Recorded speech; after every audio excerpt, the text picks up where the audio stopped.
কথা এমন ভাবে পেশ করেছেন যা গোটা পৃথিবীর মানুষ যদি হেদায়েত পেতে চায় ছোট্ট সূরাটি তার জন্য যথেষ্ট। পড়েন আমার সাথে, কুল হুয়াল্লাহু আহাদ। পড়েন সবাই, কুল হুয়াল্লাহু আহাদ আল্লাহুস সামাদ লাম ইয়ালিদ ওয়া লাম ইউলাদ ওয়া লাম ইয়াকুল লাহু কুফুয়ান আহাদ। আল্লাহ পাক বলেন, হে নবী আপনি বলুন, আল্লাহ এক এবং একক, তার কোনো অংশীদার নাই, তিনি বেনিয়াজ, তিনি কাউকে জন্ম দেন নাই, তাকেও কেউ জন্ম দেয়নি। আকাশ আর জমিনে আল্লাহর সমকক্ষ কেউ নাই, কেউ নাই। তিনি এক এবং একক। তার একত্ববাদের দাওয়াত দেওয়ার জন্য অসংখ্য পয়গম্বর আল্লাহ পাক এই দুনিয়ায় পাঠিয়েছেন। আর সমস্ত পয়গম্বর দাওয়াত দিয়েছেন কি, লা ইলাহা ইল্লাল্লাহু মুহাম্মাদুর রাসূলুল্লাহ। সবাই দাওয়াত দিয়েছেন লা ইলাহা ইল্লাল্লাহ, লা ইলাহা ইল্লাল্লাহ, লা ইলাহা লা ইলাহা ইল্লাল্লাহ। কোন ইলাহ নাই, কোন আইনদাতা নাই, কোন বিধানদাতা নাই, কোন শাসনকর্তা নাই, আল্লাহ ছাড়া কেউ নাই। বলে সুবহানাল্লাহ। আল্লাহ এক এবং একক সৃষ্টি করেছেন। আল্লাহ পাক বলছেন, আল্লাহুল্লাযী খালাকাস সামাওয়াতি ওয়াল আরদা ওয়া আনজালা মিনাস সামাই মাআন فأخرج به من الثمرات رزقا لكم। আল্লাহ হচ্ছেন তিনি যিনি আকাশ সৃষ্টি করেছেন, জমিন সৃষ্টি করেছেন, আর আকাশ থেকে পানি বর্ষণ করে তোমাদের খাদ্য উৎপাদন করে দিয়েছেন। এ পানি হচ্ছে মানুষের জন্য জীবন। পানির এক নাম কি? জোরে বলেন, পানির এক নাম কি? জীবন। এই পানি এক নাম জীবন। কিন্তু কর্ণফুলীর পানি যদি চট্টগ্রামে 10 ফুট উঁচা হয়ে আসে, পানির নাম হবে কি? নাম হবে মরণ। এই পানিকে কন্ট্রোল করেন আল্লাহ রাব্বুল আলামিন। আল্লাহ যদি ইচ্ছে করেন বেশি করে পানি দিয়া পুরা এলাকা ডুবাই দিতে পারেন, আবার ইচ্ছে করলে পানির ভিতরে মানুষ বাঁচাই দিতে পারেন, আগুনের মধ্যে মানুষ বাঁচাইতে পারেন। সমস্ত ক্ষমতা হচ্ছে, কর্তৃত্ব কেবলমাত্র আল্লাহ পাকের। কর্তৃত্ব কার? কর্তৃত্ব কার? আল্লাহ পাকের কর্তৃত্ব। হযরত নূহ আলাইহিস সালামের জামানায় 40 দিনের বন্যা। এই বন্যার পরে জাহাজ যখন নেমে গেল, তখন তিনি মনে মনে ভাবলেন, আমি তো জোড়ায় জোড়ায় করে সমস্ত প্রাণীগুলি আর মানুষগুলি, কিছু কিছু মানুষ যারা ঈমান এনেছিল তাদের জাহাজে উঠাইছে, কিন্তু একটি বুড়ি আমার উপরে ঈমান এনেছিল আর আমি তার ওয়াদা করেছিলাম সাথে করে নিয়ে যাব, আমি তো তার কথা ভুলে গিয়েছি। অনুশোচনা এলো। জাহাজ থেকে নেমে চতুর্দিকে লক্ষ্য করলেন, মানুষ নাই, জনপদ নাই, সব শেষ হয়ে গেছে। পাহাড় পর্বত কাঠ হয়ে পড়েছে, বিল্ডিং গুলি শেষ হয়ে গিয়েছে, কোন জনপদে কোনো প্রাণী নাই, প্রাণী বলতে কিছুই নাই। হঠাৎ দূরে দেখলেন একটা কুঁড়ে ঘরের মতো দেখা যায়। ভাবলেন, এত বড় বন্যার ভিতরে কুঁড়ে ঘর কেমনে থাকলো? আস্তে করে হেঁটে গেলেন কুঁড়ে ঘরের কাছে। ভেতরে মানুষ আছে বলে মনে হলো। বাইরের থেকে প্রশ্ন করলেন, ভিতরে কে? জবাব এলো, আমি এই ঘরের মালিক, আমি এক বুড়ি বিধবা এক মহিলা। তখন নেমে গেল। তখন তিনি মনে মনে ভাবলেন, আমি তো জোড়ায় জোড়ায় করে সমস্ত প্রাণীগুলি আর মানুষগুলি, কিছু কিছু মানুষ যারা ঈমান এনেছিল তাদের জাহাজে উঠাইছে, কিন্তু একটি বুড়ি আমার উপরে ঈমান এনেছিল আর আমি তার ওয়াদা করেছিলাম সাথে করে নিয়ে যাব, আমি তো তার কথা ভুলে গিয়েছি। অনুশোচনা এলো। জাহাজ থেকে নেমে চতুর্দিকে লক্ষ্য করলেন, মানুষ নাই, জনপদ নাই, সব শেষ হয়ে গেছে। পাহাড় পর্বত কাঠ হয়ে পড়েছে, বিল্ডিং গুলি শেষ হয়ে গিয়েছে, কোন জনপদে কোনো প্রাণী নাই, প্রাণী বলতে কিছুই নাই। হঠাৎ দূরে দেখলেন একটা কুঁড়ে ঘরের মতো দেখা যায়। ভাবলেন, এত বড় বন্যার ভিতরে কুঁড়ে ঘর কেমনে থাকলো? আস্তে করে হেঁটে গেলেন কুঁড়ে ঘরের কাছে। ভেতরে মানুষ আছে বলে মনে হলো। বাইরের থেকে প্রশ্ন করলেন, ভিতরে কে? জবাব এলো, আমি এই ঘরের মালিক, আমি এক বুড়ি বিধবা এক মহিলা। আপনি কে? তিনি বললেন, আমি হচ্ছি এই জামানার পয়গম্বর হযরত নূহ আলাইহিস সালাম। বুড়ি বলছেন, আমারও ধারণা তাই। আপনি আমাকে ওয়াদা করেছিলেন বন্যা হলে পরে, বন্যার আভাস যখন আপনি পাবেন, আমাকে আপনি সাথে করে জাহাজে উঠায় নিয়ে দিবেন। আমার মনে হয় বন্যা কবে হবে সেই খবর দেওয়ার জন্য আপনি এসেছেন। হযরত নূহ আলাইহিস সালাম সিজদায় পড়ে কাঁদতে লাগলেন, বললেন, রব্বুল আলামিন, তোমার কুদরত বোঝার ক্ষমতা আমার নাই। 40 দিন পর্যন্ত পানির ভিতরে মানুষ কেমনে জীবিত রইল? আল্লাহ পাক শোনালেন, নূহে, বিপদ যখন এলো, তুমি তোমার উম্মতকে ভুলে যেতে পেরেছো, ভুলে গিয়েছো, কিন্তু আমি রব্বুল আলামিন রহমানুর রহিম, আমি আমার বান্দিরে ভুলি নাই। পানির স্রষ্টা আল্লাহ, পানির ভিতরে তিনি বাঁচাতে পারেন, আবার তিনি আগুনের ভিতরে বাঁচাতে পারেন, সব কিছু করতে পারেন। সমস্ত ক্ষমতা আল্লাহ পাকের। সমস্ত ক্ষমতা কার? আরো জোরে বলেন, কার? আল্লাহ পাক বলেন, এভাবে করে আমি আকাশ সৃষ্টি করেছি, জমিন সৃষ্টি করেছি, বৃষ্টি দিয়েছি, আর চন্দ্র সূর্য তৈরি করেছি। তারপরে আমি তোমাদেরকে নিয়ামত দিয়ে ভরে দিয়েছি। ওয়া ইন তাউদ্দু নি'মাতাল্লাহি লা তুহসুহা। আমার নিয়ামত যদি গণনা করো, গুনে গুনে আমার নিয়ামত শেষ করতে পারবে না। সুবহানাল্লাহ। হাদা খালকুল্লাহি ফাআরুনি মাযা খালাকাল্লাযীনা মিন দুনি। এ হচ্ছে আল্লাহর সৃষ্টি, আর আল্লাহ বাদে অন্যরা কি সৃষ্টি করেছে দেখাও। যদি ক্ষমতা থাকে দেখাও কি সৃষ্টি করেছে অন্যরা। আছে কিছু? আছে কিছু? সমস্ত সৃষ্টির মালিক কে? আরো জোরে বলেন, কে? সব কিছুর স্রষ্টা হচ্ছেন আল্লাহ পাক। ওই আকাশের মালিক কে? চিল্লায় বলেন জোরে সোরে, আকাশের মালিক কে? বাতাসের মালিক কে? চন্দ্র সূর্যের মালিক কে? পৃথিবীর মালিক কে? গোটা সৃষ্টি জগতের মালিক কে? সবকিছুর মালিক যিনি, তিনি বলছেন এগুলি সব আমি সৃষ্টি করেছি। ফারুনি মাযা খালাকাল্লাযীনা মিন দুনি। আমি ছাড়া অন্যরা কে কি তৈরি করেছে দেখাও। আল্লাহ রাব্বুল আলামিন এভাবে করে মানুষের জন্য সব কিছু সৃষ্টি করেছেন। তার খাবারের ব্যবস্থা করেছেন, পড়ার ব্যবস্থা করেছেন, গাছপালা তৈরি করেছেন, পানি তৈরি করেছেন, সব ব্যবস্থা করে দিয়েছেন। এমনকি শীতকালে পিঠা খাবেন, রসের ব্যবস্থাও করে দিয়েছে।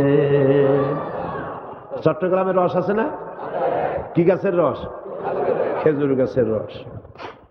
এই খেজুর গাছের গোড়া খুঁজতে খুঁজতে 5 মাইল নিচেও যদি চলে যান, খেজুর গাছের মাথায় যেমন রস পাওয়া যায়, খেজুর গাছের 5 মাইল নিচে কি ওরকম এক ফোঁটা পানি পাওয়া যাবে? খেজুর গাছের ভিতরেও কি তেমন পাওয়া যাবে?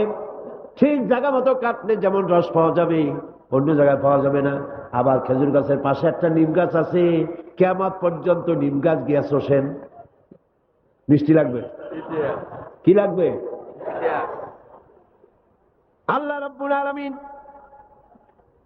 আপনি পিঠা খাবেন, খেজুর গাছ দিয়ে রস তৈরি করে দিলেন। পায়েস খাবেন, চাউল তৈরি করে দিলেন, গম দিয়ে দিলেন। গোশ খাবেন, কিমা খাবেন, কি খাবেন, সমস্ত কিছু রব্বুল আলামিন তৈরি করে মানুষের সামনে দিয়ে দিলেন। আর বললেন, খাও, পান করো, খাও, আর আমার শুকর আদায় করো। মাঝে মধ্যে পড়ো আলহামদুলিল্লাহি রাব্বিল আলামিন। এই যে ঠান্ডায় গোটা পৃথিবী, এখনো ঠান্ডা শুরু হয়নি। এই ঠান্ডা শুরু না হওয়ার কারণ আমরা। এটা কারণ কারা? আমরাই। গ্লোবাল ক্লাইমেটের চেঞ্জ এসেছে, গোটা দুনিয়া আবহাওয়ার পরিবর্তন হয়ে গিয়েছে। শীতের সময় শীত নাই, গরমের সময় গরম নাই। এটা কি খুব ভালো? এটা কি? এটা রোগ ব্যাধি বেশি হওয়ার লক্ষণ। শীত যখন আসে, এত প্রচন্ড শীত, গোটা পৃথিবী যত এসি আছে, সমস্ত শক্তিশালী এসি প্লান্ট একযোগে যদি ছেড়ে দেওয়া হয়, আল্লাহ শীতকালে শীত দেন, তার সহস্র কোটি কোটি ভাগের এক ভাগের শীতও কি পৃথিবীর মানুষ তার যন্ত্রপাতি দিয়ে তৈরি করতে পারবে? পারবে। সূর্য দিয়ে প্রতি মুহূর্তে আল্লাহ পাক যে তাপ দেন, গোটা বিশ্বের সমস্ত আগুন একসঙ্গে যদি জ্বালানো হয়, সেই তাপ কি তৈরি করা সম্ভব হবে? হবে না।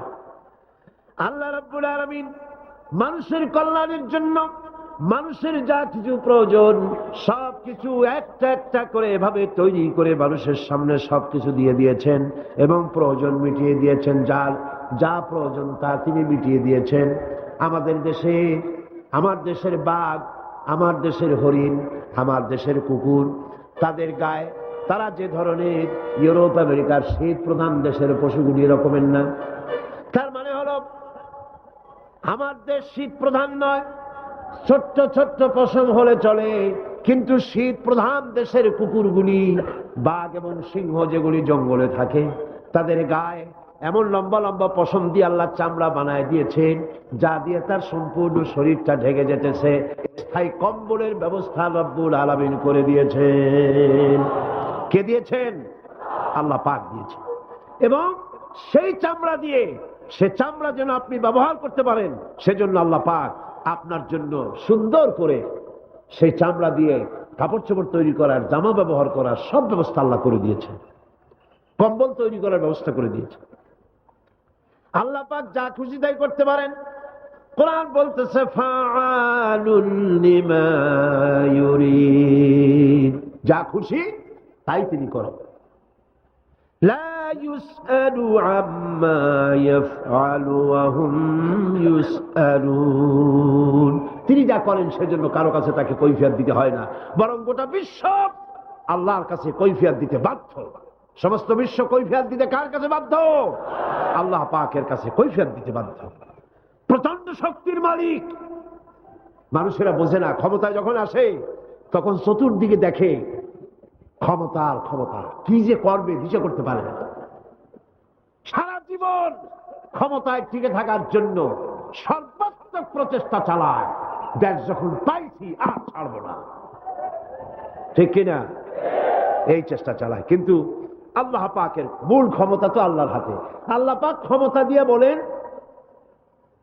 লিনানজুরাকুম কাইফা তা'মালুন, ক্ষমতা দিয়ে তাকায় থাকি তোমার আমলটা কি হয় তা দেখার জন্য, তুমি করোটা কি সেইটা দেখার জন্য আমি দেখি। লিনানজুরাকুম কাইফা তা'মালুন। মানুষ ক্ষমতা হাতে পায়, অত্যাচারের স্টিম রোলার চালায়, আল্লাহ দেখতে থাকেন। আর আল্লাহ যখন অ্যাকশন নেন, সেই অ্যাকশন থেকে তাকে কেউ বাঁচাইতে পারে না। প্রচন্ড ক্ষমতার মালিক। রাতকে দিন বানাতে পারেন, দিনকে রাত বানাতে পারেন, আমিরকে ফকির বানাতে পারেন, ফকিরকে আমির বানায় দিতে পারেন, রাস্তার লোক ধরে নিয়ে প্রেসিডেন্ট বানায় দিতে পারেন, আবার নারাজ হলে পরে জুতার মালা দিয়া জেলখানায় ঢুকাইয়া দিতে পারেন। ক্ষমতায় থাকাকালীন ফুলের মালা এত বেশি পায়, ফুলের মালায় গলা ভরে যায়। গাবতলির কোরবানির হাতেও এত মালা পায় না। এত মালা গলায় দিয়া আনন্দে ফুর্তিতে মারতে থাকে।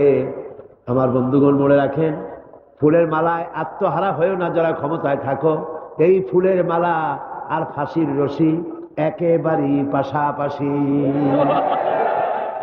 ফুলের মালা থেকে ফুলগুলি ঝরে পড়লেই ওই রশিটাই ফাঁসি হওয়ার জন্য যথেষ্ট, ঠিক কিনা?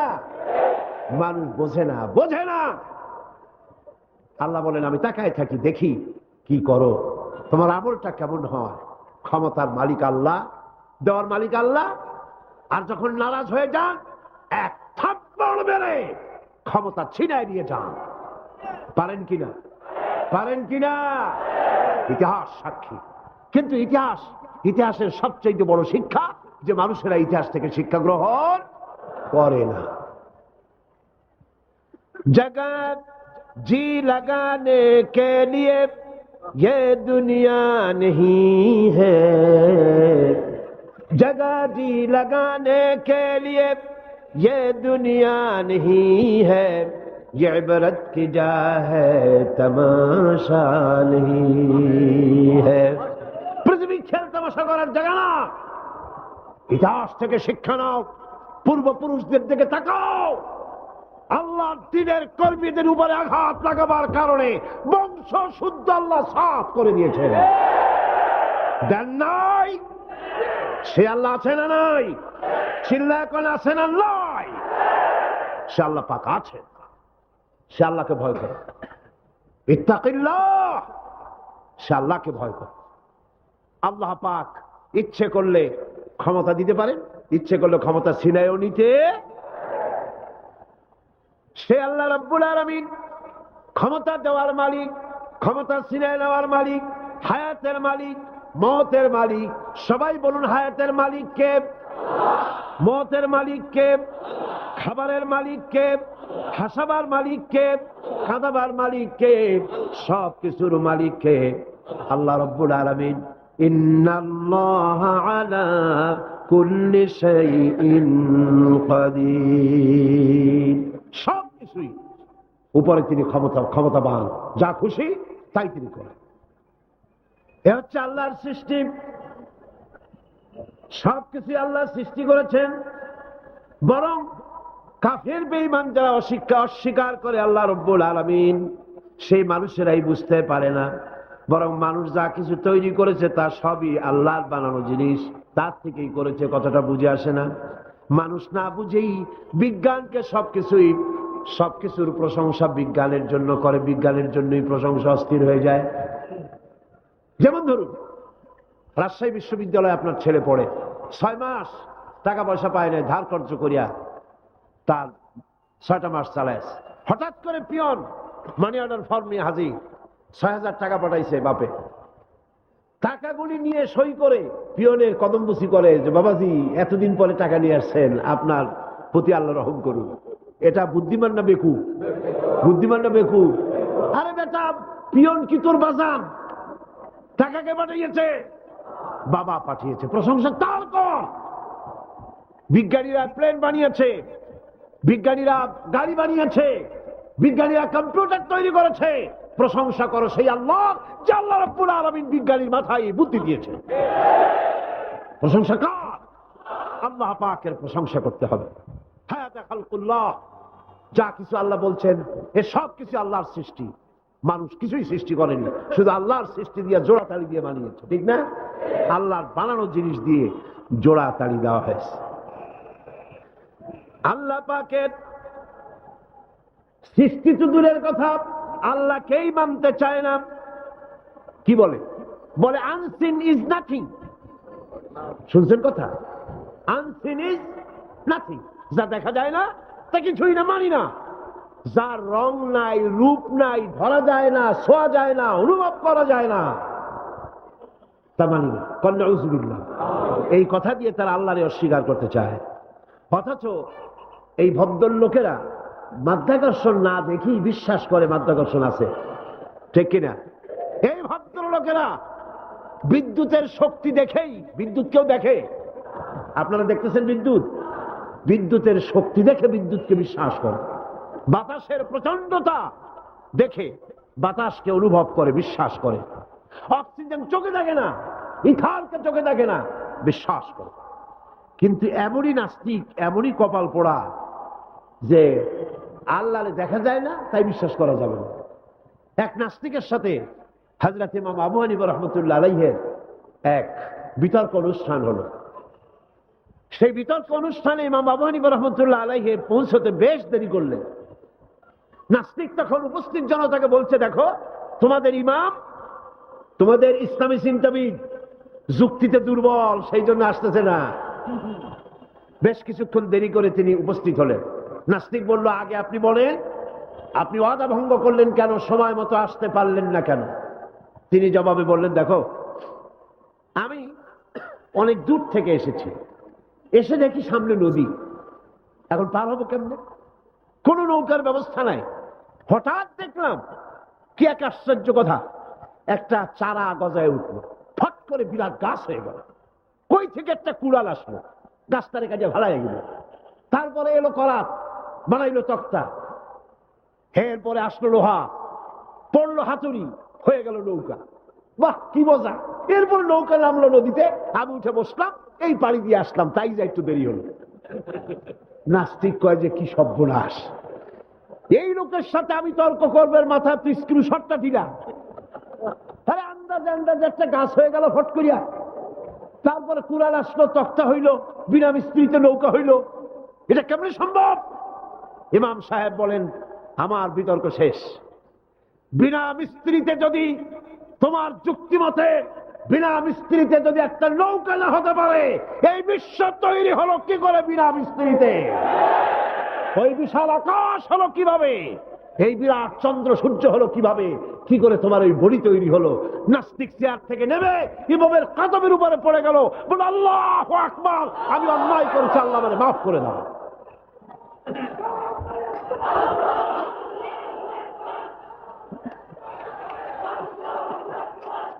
নাস্তিক ঘোষণা করে দিল, লা ইলাহা ইল্লাল্লাহু মুহাম্মাদুর রাসূলুল্লাহ। জোরে সরে বলেন, লা ইলাহা ইল্লাল্লাহু মুহাম্মাদুর রাসূলুল্লাহ। লা ইলাহা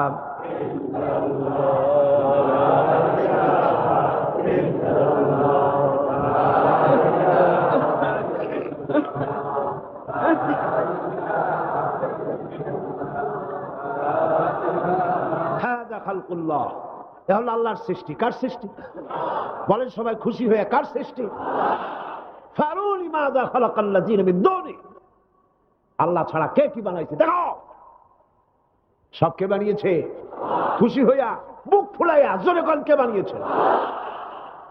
ওই আল্লাহ রাব্বুল আলামিন বলেন, দুনিয়ার সব দিক থেকে চোখ ফিরাইয়া এবার নিজের দিকে তাকাও। ওয়াফি আনফুসিকুম ওয়াফি আনফুসিকুম আফালা তুবসিরুন। এমনকি তোমাদের নিজেদের মধ্যেও আমার নিদর্শন আছে। তারা কি তা অনুধাবন করে না? তোমার মধ্যেও আমার নিদর্শন আছে। কার মধ্যে? আমাদের মধ্যে। কোন কার মধ্যে? আমাদের মধ্যে আল্লাহর নিদর্শন আছে। মানুষ যদি তার নিজের দেহের প্রতি লক্ষ্য করে, তাহলে সে মহান আল্লাহ পাকের অসংখ্য কুদরত দেখতে পাবে। যেমন একটি শিশু যখন জন্ম হয়, তখন তার হাড়ের পরিমাণ হয় 305টি। 305টি। পরে এগুলি একটা দুটো মিশে গিয়ে পরিমাণ দাঁড়ায় 206টি হাড়। 560টি পেশি দিয়ে এই হাড়গুলিকে বেঁধে রাখা হয় এবং মোট গিরার পরিমাণ দাঁড়ায় 100 গিরা। আপনি কি জানেন আপনার আঙ্গুলের মাথা থেকে বাহু পর্যন্ত কয়টা গিরা আছে? গণবেন কখন? কিলাকিলি করি তো কুল পান না। দেখেন না গিরা কতগুলা। আঙ্গুলের এই আঙ্গুলের মধ্যেই কতগুলা গিরা। এখানে গিরা, সেখানে গিরা, এখানে গিরা, এখানে গিরা, এখানে গিরা, বাহুতে গিরা। গিরা যদি একটাও না হতো, হাতটা হাত হইতো না। হাত কি হইতো? লাঠি। লাঠি হইতো। ভাত খাওয়া যাইতো না। ভাত খাইতে গেলে মাখানো লাগে কিনা? মাখানো লাগে না? মাখাইবেন কি দিয়ে? হাতগুলা, আঙ্গুলে গিরা নাই, সব কাঁটা চামচ। আর কেলুতে গিরা নাই, হাত ক্লোজ হবে না, নিজের মুখে আসবে না।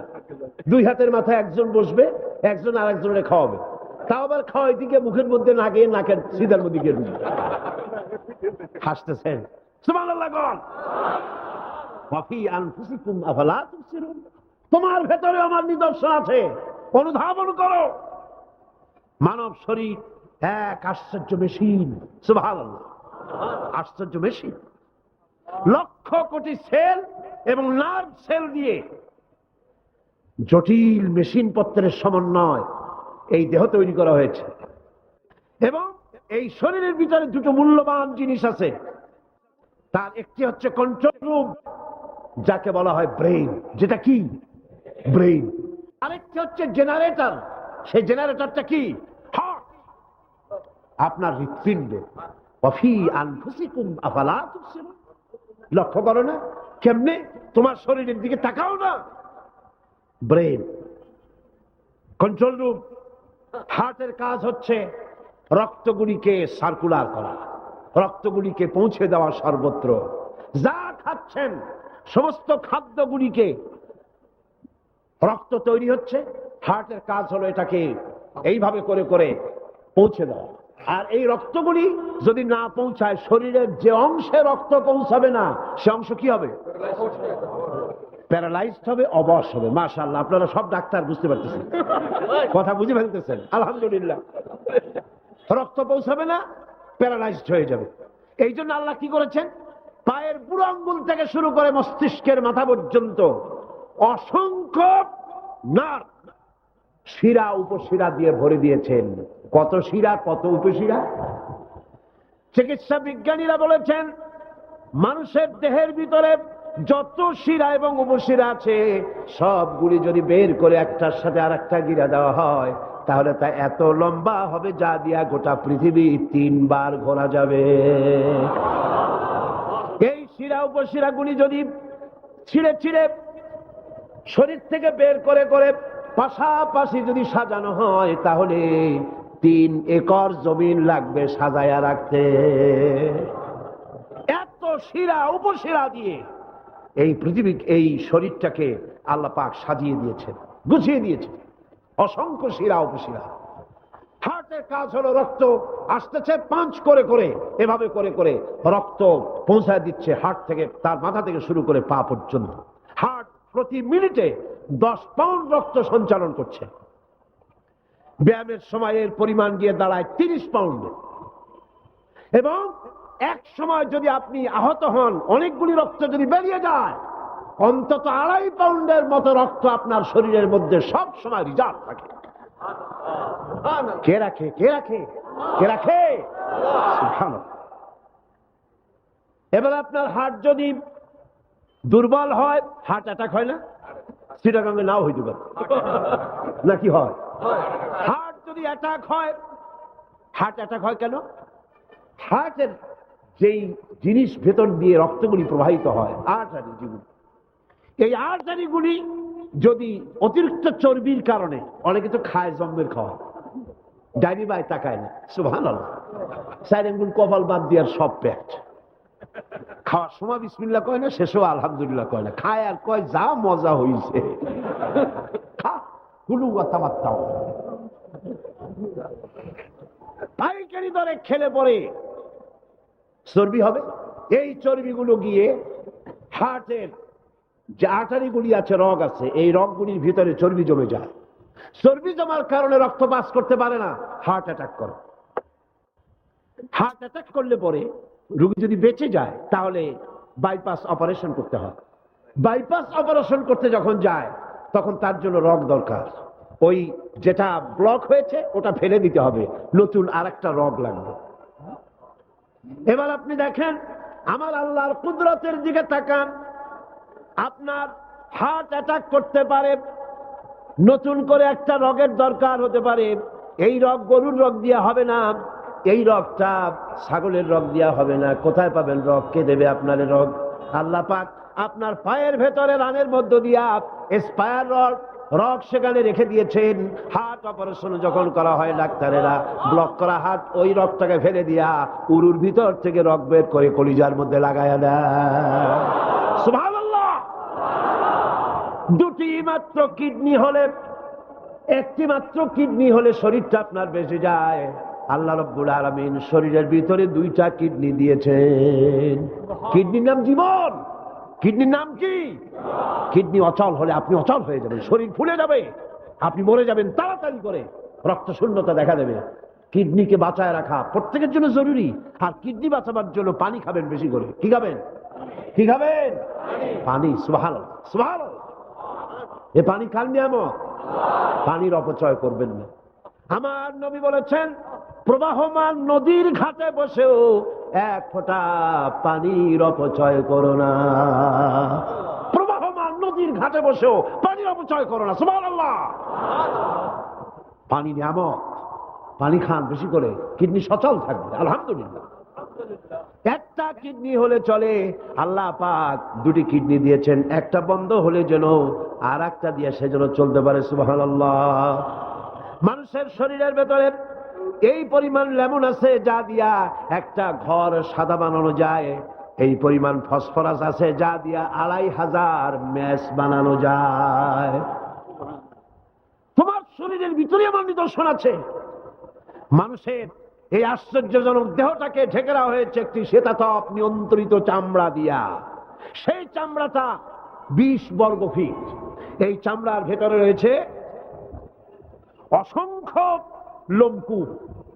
অসংখ্য লোমকূপ দিয়ে এই চামড়াটা তৈরি করে দেওয়া হয়েছে এবং এই চামড়া দিয়ে শীত এবং গরম অনুভব করার শক্তি দেওয়া হয়েছে। দুটি চোখ দেওয়া হয়েছে, শ্রবণের জন্য কান দেওয়া হয়েছে। কে তিনি যিনি আমরা চোখ দিয়া নেগেটিভ দেখি? চোখ দিয়া কি দেখি? চোখ দিয়া দৃশ্যের নেগেটিভটা দেখি। ওই দেখার সাথে সাথে ব্রেনের ভিতরে গিয়া কোন শক্তি পজিটিভ বানায়া আমারে দেখায়। তার নাম কি? আমার কানের ভিতরে অসংখ্য শব্দ চতুর্দিক থেকে আসে। শব্দগুলিকে বিন্যস্ত করে একটা একটা করে শুনবার জন্য আমার কে কানের ভিতরে কে ব্যবস্থা করে দিয়েছেন? তার নাম কি? একটা মাত্র জিহ্বা, একটি মাত্র জিহ্বা মুখের মধ্যে আল্লাহ দান করেছেন। এই জিহ্বার ভিতরে কত স্বাদ আল্লাহ রব্বুল আলামিন দান করে দিলেন। এই জিহ্বায় রসগোল্লার স্বাদ একরকম, জিলাপির স্বাদ আর একরকম, চানাচুরের স্বাদ একরকম, পুঁটি মাছের স্বাদ একরকম, লোট্টা ফিশের স্বাদ আর একরকম, ঠিক কিনা? শুটকি মাছের স্বাদ আর একরকম, কাবাবের স্বাদ আর একরকম, আপেলের স্বাদ একরকম, বড়ের স্বাদ একরকম। একটা জিহ্বা দিয়া হাজারো স্বাদ নেওয়ার তৌফিক দিলেন আল্লাহ। সেই খাবার সময়ও বিসমিল্লাহ বলে না, পরেও আলহামদুলিল্লাহ কয় না।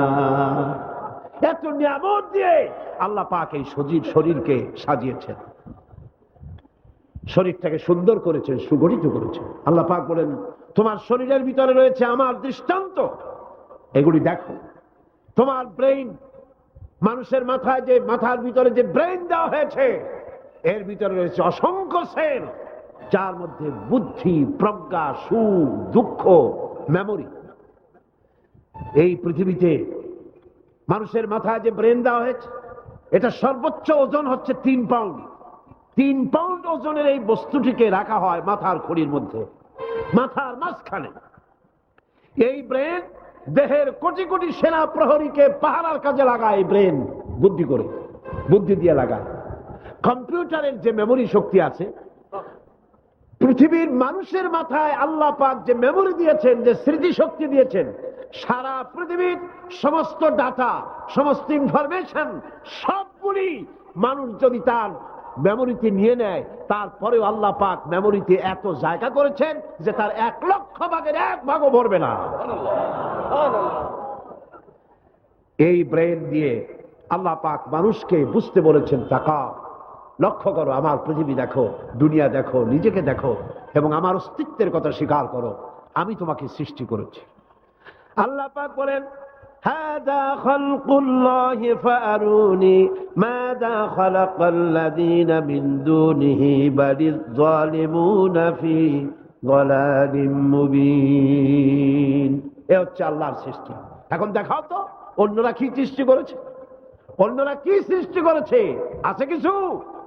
অন্যরা আল্লাহর জিনিস দিয়া, তারা আল্লাহর জিনিস দিয়ে জোড়াতালি দিয়ে তৈরি করেছে, কিন্তু সমস্ত সৃষ্টির মূল হচ্ছে আল্লাহ পাক। আজকে আমাদের সন্তানদেরকে যদি কোরআন থেকে আজকে যে কথাগুলি বললাম, এই কথাগুলি যদি কলেজে বিশ্ববিদ্যালয়ে পড়ানো হতো, আমার ছেলে কি নাস্তিক হতে পারত? বলেন, আমার এই ছেলে কলেজে বিশ্ববিদ্যালয়ে যেসব ছেলেপেলেরা পড়ে, এগুলি কি বোম্বাই থেকে আসছে না মঙ্গল গ্রহ থেকে নাজিল হয়েছে? আমাদের ছেলেপেলে কিনা? এই ছেলে যখন প্রাইমারি স্কুলে পড়তো, তখন রমজান মাসে সেহরি করতে না উঠাইলে সকালবেলায় মা বাপের উপরে অভিমান করে, রাগ করে, কান্দাকাটি করে না খাইয়া সারাদিন রোজা রেখেছে, ঠিক না? বলেন আমার এই কথাটা ঠিক কিনা? এই ছেলেটি প্রাইমারি ছেড়ে হাই স্কুলে যখন গিয়েছে, তখনও সে নামাজ পড়তো, আলেম ওলামা দেখলে ভক্তি করত, শ্রদ্ধা করত। যেই না কলেজে ঢুকলো, নামাজ গেল, রোজা গেল, চরিত্র গেল। এরপরে আলেম ওলামা পীর বুজুর্গ দেখলি বলতে থাকে, এরা এই দেশটারে খাইছে। দেশ খাইলো কেমন? আলেম ওলামারা তারা কি দেশে কখনো ক্ষমতায় গেছে? বলেন গেছে? আলেম ওলামারা তো জীবনে ক্ষমতাই যায় নাই। তারা দেশ খাইলো কি করে? যারা ক্ষমতা থাকে ওরা খায় না, যারা ক্ষমতা যায় না ওরা খায় জম্বেল খাওয়া। আশ্চর্য কথা, তারাই দেশ তারা খাইছে। নামাজ নাই, রোজা নাই, তারপরে বলা শুরু করে আল্লাহ নাই। এরপরে ফুর্তি নো চিন্তা, জেনা, ব্যভিচার, মদ, জুয়া ইত্যাদিতে লিপ্ত হয়ে গেল। আমার সোনার টুকরা ছেলে যেই না গেল বিশ্ববিদ্যালয়, কয়লার টুকরায় পরিণত হয়ে গেল। ঠিক কিনা? এটা কে করলো? কে করলো? করেছে এক শ্রেণীর শিক্ষক নামের কলঙ্ক, যারা শান্তিনিকেতনের গোলাম, যারা মার্কস এবং লেনিনের গোলাম, মাও সেতুংয়ের গোলাম। এই গোলামেরা দুনিয়ার মানুষকে, আমার সন্তানগুলিকে ধ্বংস করে দিল।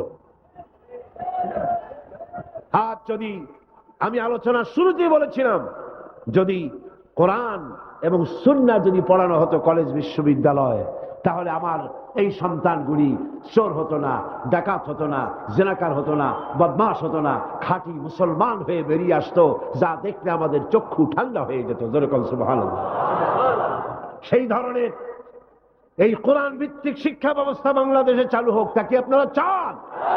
যারা বলেন চান, যারা চালা চান দু হাত উঁচু করে দেখান।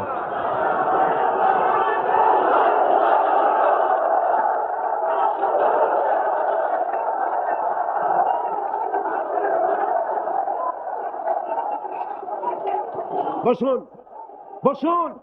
হাত তুলতে বলেছি, মাথা তো তুলতে বলিনি। আল্লাহ রাব্বুল আলামিন তিনি কোরআন দিয়েছেন মানুষকে শিখবার জন্য, চরিত্র বানাবার জন্য, দিনদার হওয়ার জন্য।